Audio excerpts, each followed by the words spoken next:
driving a car, and get in periodic wars that cost $4.3 trillion, that's what the last one cost, and bring it across the Atlantic with a military escort that, guess what, Exxon doesn't pay for, we do, and spill it all over the Gulf, and spill it all over Valdez, and then burn it and poison everybody.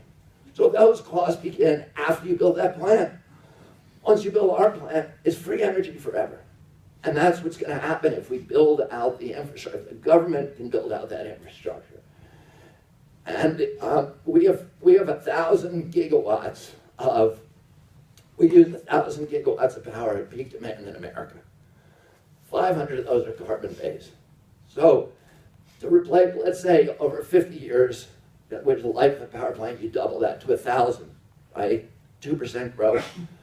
So that means to replace, completely decarbonize our country, it would cost $3 trillion, which is less than the cost of the Iraq War.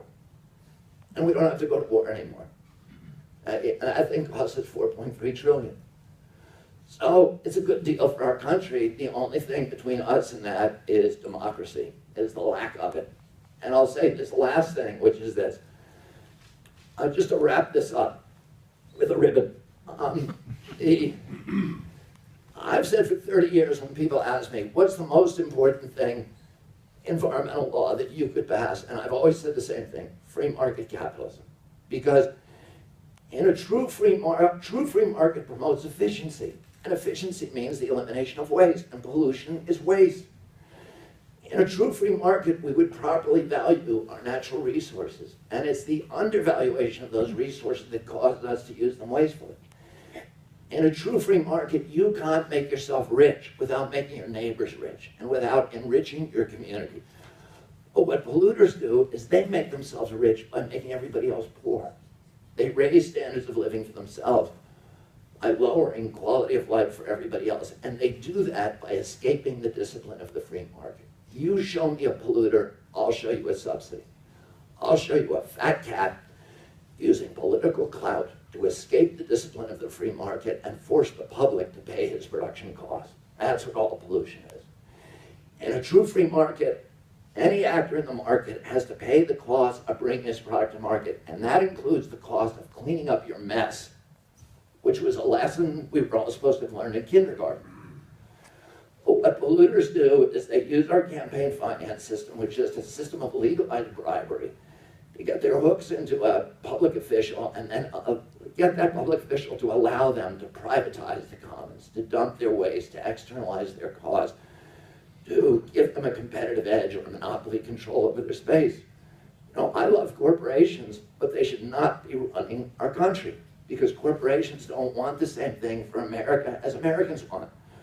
Corporations don't want democracy. They don't want free markets. They want profits. That's what we tell them they have to want. They're not allowed to do philanthropy, real philanthropy, because their shareholders could sue them and say, you're wasting corporate assets. So, and it's a good thing, because we want to encourage people to invest in corporations and you know, create big accumulations of wealth and then invest that wealth and create jobs and prosperity.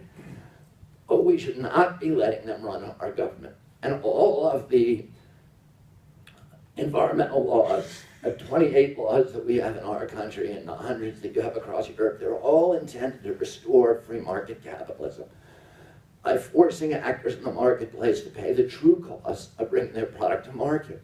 And what we have to understand is that there's a huge difference between free market capitalism, which makes a nation more efficient, more prosperous, and more democratic, and the kind of corporate crony capitalism, which we've now embraced in the United States and increasingly in Canada and Europe, and is the dream of the Koch brothers, and which is as antithetical to efficiency, prosperity, and democracy in America or in the Netherlands as it is, for example, in Nigeria.